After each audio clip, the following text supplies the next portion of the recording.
Good morning, good morning, good morning, good morning, good morning Pilipinas.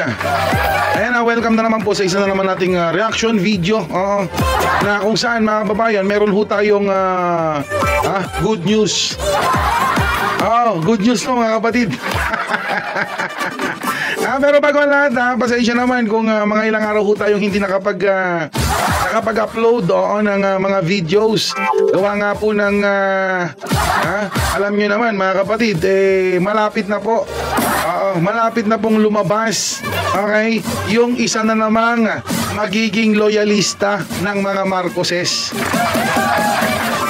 Alam niyo naman mga kapatid, malapit na akong mga anak. Itong si Mrs. Kaya inasikaso ko muna itong mga kailangan mga kababayan. Kaya hindi po ako nakakapag-upload. Kung meron man mga picture-picture, ganun, di ba? Maraming salamat po sa patuloy na pagsuporta po sa ating mahal na Presidenteng Bongbong Marcos, kay Tiger99, sa mga nag-share, sa mga nagko-comment dyan, sa mga nagla-like, sa mga nagfa-follow. Maraming salamat at syempre doon sa mga nagsisend ng kanilang blessing, yung mga tala po. Maraming salamat po sa inyo. Malaking tulong po yan mga kababayan. So eto na nga mga kapatid, unahin muna natin itong magandang balita. Ayaw nga pala araw po ng Kagitingan ngayon. Maligayang kaarawan po ng Kagitingan, lalo po sa ating mga uniform personnel. Ilalahat ko na po kayo maraming salamat mga sir sa inyong serbisyo, sa inyong pagprotekta sa ating mga mamamayang Pilipino, sa ating inang bayan. Maraming salamat po mga sir, mga ma'am. Mag-ingat po kayo palagi kung saan man po kayo naka-assign ngayon, alright? Kung nasaan man po kayo, okay? At the same time sa ating mga OFW, mag-ingat kayong lahat mga kababayan kung nasaan man po kayo bansa naroroon. Ay, so ito na nga yung magandang balita po natin. Diyos ko po. Ayon po dito sa balita, nagkaloob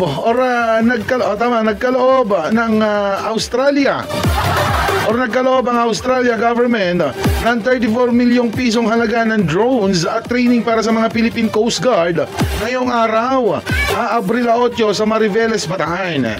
Kasama sa donasyon ang nasa 20 high-tech aerial drones na magpapalakas sa kakayahan ng PCG sa pagbabantay ng karagatan at pagtugon sa mga operasyon ng maritime jurisdiction ng bansa mga kababayan. Diba? Sabi ko sa inyo, magandang balita po yan mga kapatid, mga kaibigan dahil nga po nung nakaraang administrasyon hindi ho nila pinapalakas ang ating Coast Guard kasi nga naman magagalit si Xi Jinping. Papagalitan ni Xi Jinping si Duterte kapag pinalakas niya yung ating mga Coast Guard noon. Kaya alam naman natin kung saan panig yang si Duterte, di ba? Ngayon mga kapatid, mga kaibigan, at least kahit papano, hindi nyo ba napapansin, tingnan nyo ang Japan, Amerika, Canada, Australia, kung ano-ano pang mga bansa mga kapatid, mga kaibigan, ay talaga namang bumubuhos po ang tulong nila dito sa ating bansang Pilipinas. Kasi bakit po? Uulitin ko po bakit po? Kasi unang-una sa lahat mga kababayan, etong si Pangulong Bongbong Marcos ay napakamabait, napakamabuting tao. Kaya ganyan ho talaga kapag ikaw ay mabuting tao, bumubuhos ang biyaya. Ganun lamang po yan. Samantala kasi nung nakaraang administrasyon sa pangunguna po ni Rodrigo Duterte, ano po bang bansa tumutulong sa atin noon? China. Yung iba puro pangako lang. Kaya wala naman natutupad. Pagkos mga kababayan, tayo po ang kinukuhanan ng kung ano-anong mga natural resources o mga teritoryo, pero wala naman balik sa atin, di ba? Maraming salamat po sa ating Presidente Bongbong Marcos, dahil sa inyo mga Mr. President, talaga namang ramdam ng karamihan po ng mga Pilipino ang pagtatanggol ninyo sa ating bansa. Mabuhay po kayo, Mr. President. Ngayon mga kapatid, dito naman tayo dumako tayo sa pangalawang good news natin.